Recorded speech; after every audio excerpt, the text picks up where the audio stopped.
Olá pessoal, sejam bem-vindos de volta a esse canal que fala sobre museus, história e o século XIX e outras cositas más.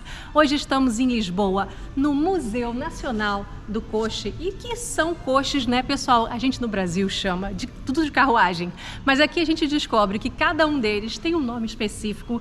E esse daqui é um museu basicamente para falar sobre a evolução dos transportes desde o século XVI, que é aquela carruagem que está... Carruagem não, aquele coche que está lá embaixo, é um dos mais antigos no mundo. Eles acreditam que seja, inclusive, o coche inteiro mais antigo do mundo, em exposição. Vai passando aqui tudo pelo século XVIII, que são esses bombásticos, e vai chegar lá na outra ala, já no século XX. Vem comigo!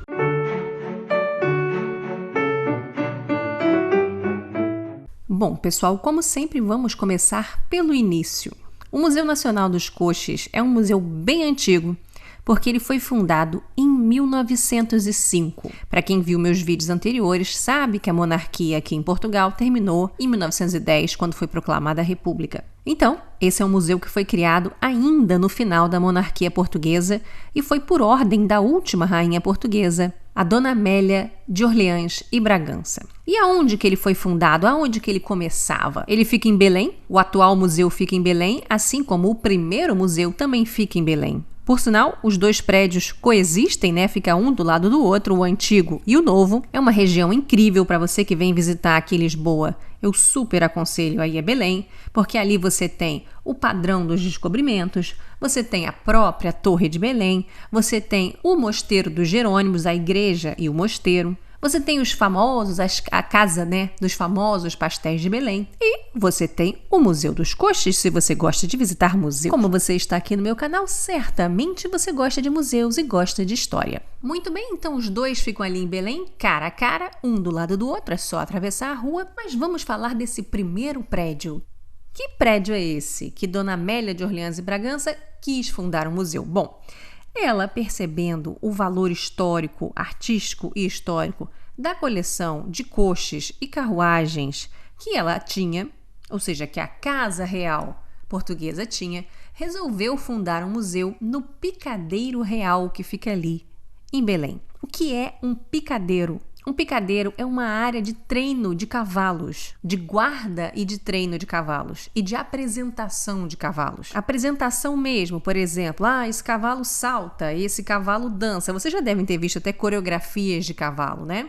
E também dos próprios coches e carruagens, ou seja, uma coisa está ligada à outra. E por que é que havia esse picadeiro real ali em Belém? Bom, ele fica bem do lado, pessoal, bem do lado do Palácio de Belém. O Palácio de Belém, que também já foi, né, casa nobre, hoje em dia ele pertence à República Portuguesa, ele é o Palácio Presidencial. Fica ali do lado. Tanto que o presidente de Portugal, é comum que ele faça alguns pronunciamentos à República, né, que é filmado dentro desse antigo prédio do Museu dos Coches, ou seja, dentro do Picadeiro Real. Por sinal, ele não passa nem pela rua, viu, gente? Ele tem um acesso interno, ele vai por dentro. Nós, que somos meros mortais, vamos entrar pela porta da frente, tá bom? Mas, caso você não tenha tempo ou não queira ver esse Picadeiro Real, porque ele é um pouco mais escuro, um pouco mais antigo, mas devo dizer para vocês que tem sim algumas carruagens ainda e muitas pinturas, tem uma coleção de pinturas ali bem interessante. O ponto alto é o novo prédio que foi inaugurado em 2015, ou seja, ontem. É uma grande caixa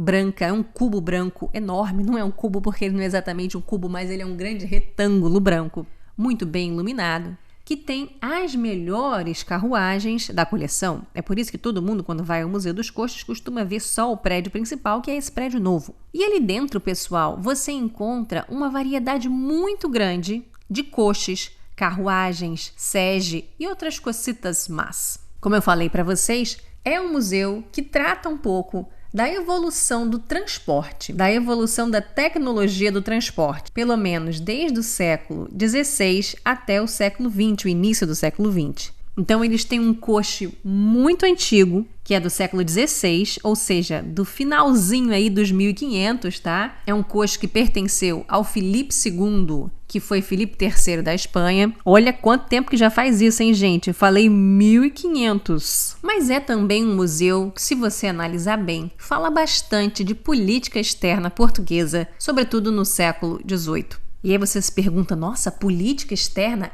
Minha gente, essas carruagens, elas não eram só meios de transporte. Elas também eram uma forma de afirmação da monarquia portuguesa e afirmação do poder da monarquia portuguesa e da influência da monarquia portuguesa e da riqueza da monarquia portuguesa. Elas eram um statement. Sou rica! Eu sou rica!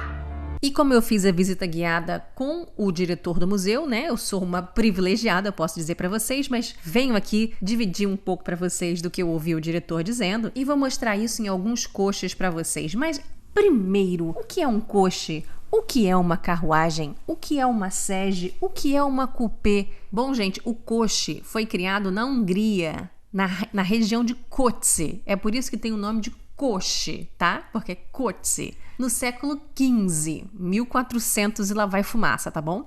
Eram caixas suspensas por umas correias de couro sem ter contato direto com a roda. Ou seja, a caixa onde a pessoa vai ficar sentada, ela não tem contato direto com a roda. Quem é que tinha contato direto com a roda? Caixa que tinha contato direto com a roda. Eram as antigas carroças medievais. Mesmo que fossem carroças de pessoas nobres na Idade Média, a tecnologia da época, essa caixa onde a pessoa entra e senta, ela ficava encostada no eixo da roda.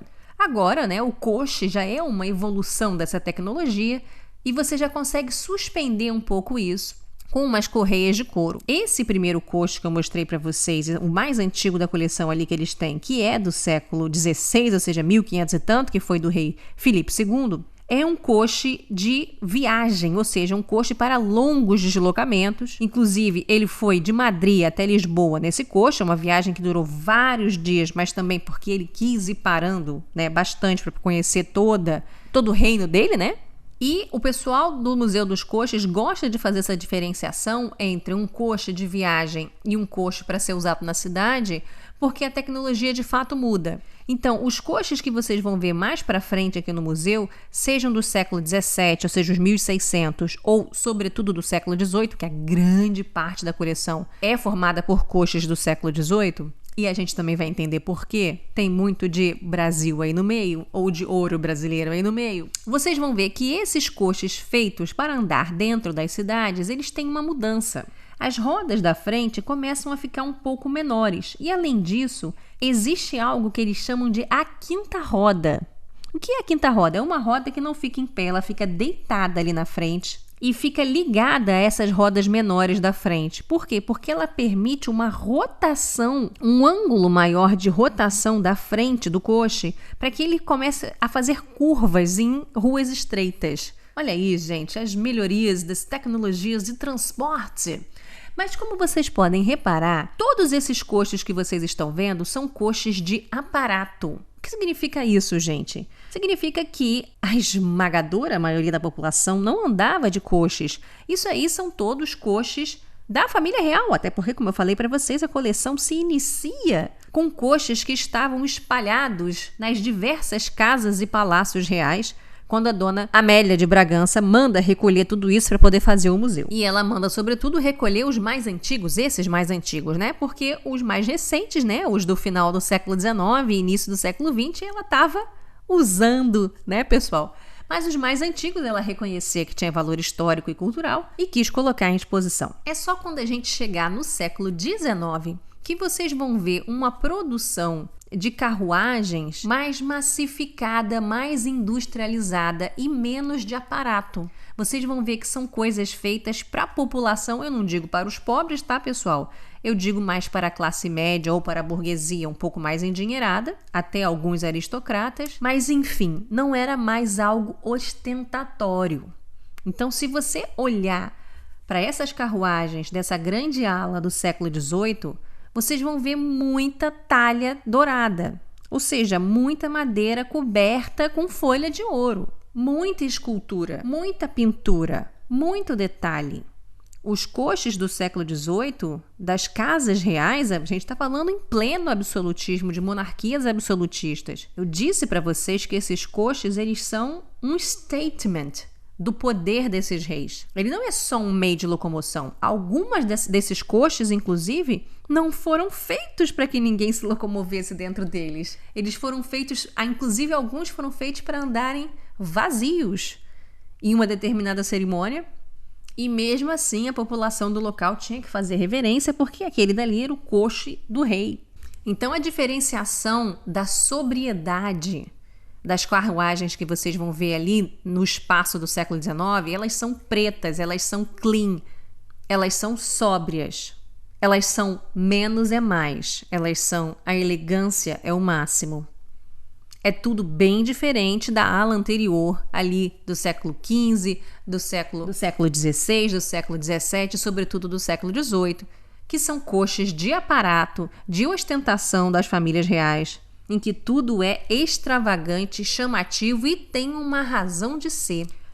Por exemplo, a maior parte dos coches pertenciam ou foram mandados fazer, nessa coleção, desse museu, pelo rei Dom João V, que viveu em que período? Viveu ali no século XVIII, sobretudo na parte inicial do século XVIII. E eu devo dizer para vocês, pessoal, o que está acontecendo com Portugal no início do século XVIII, nos anos 1715, 1720, 1730, 1740. É ouro do Brasil assim jorrando numa profusão inacreditável. E além de ouro, diamantes. Então, se você visitar o Museu Nacional dos Coches, vocês vão ver que grande parte da coleção, e a mais ostentatória, é do século XVIII e tem uma razão para isso. E eu senti falta da menção ao Brasil. Eu sei que para bom entendedor meia palavra basta, mas eu achava que eles podiam enfatizar isso um pouco mais. Podiam mostrar o que esse rei Dom João V, o que ele está vivendo, Da onde está vindo tanto dinheiro para ele se amostrar tanto assim. Então tem 3 coches que são muito emblemáticos que ele manda fazer em Roma para que sejam apresentados num cortejo diante de um papa. O rei não estaria nem mesmo em Roma, tá certo, pessoal? O cortejo era com os coches vazios, passando na frente do papa. Beleza? Ou seja, estamos falando de diplomacia, estamos falando de política externa. Muito bem, era um cortejo com vários coches, mas ali em exposição existem 3 deles. Entre esses 3, vocês vão ver 2 que estão assim com a madeira mais nua e um deles que está com a madeira dourada. Por quê? Porque ele foi reformado, tá? Já no século XX ele foi reformado e quiseram trazer para esse coche a aparência que ele tinha no século XVIII, Que era todo coberto por folha de ouro. Os outros 2 coches vocês estão vendo aí na madeira nua, mas vocês tentem imaginar eles brilhando, inxalá, muito ouro, tá bom? Mas se a gente for olhar esses 3 coches, o primeiro deles mostra, inclusive, um monstro marinho, que é o Adamastor, ali embaixo. Vocês estão vendo esse monstro marinho aí? E por quê? Porque Portugal, por muito tempo, durante o seu período de navegações, teve muita dificuldade para passar o Cabo das Tormentas. Inúmeros foram as caravelas que afundaram, inúmeros foram os homens que morreram no mar. Isso tentando dar a volta na África, lá por baixo na África, para chegar até as Índias. Inclusive, existem deuses, representados nesse coche.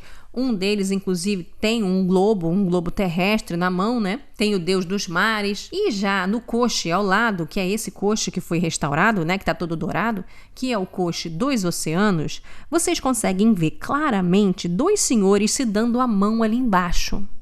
E o que significa isso?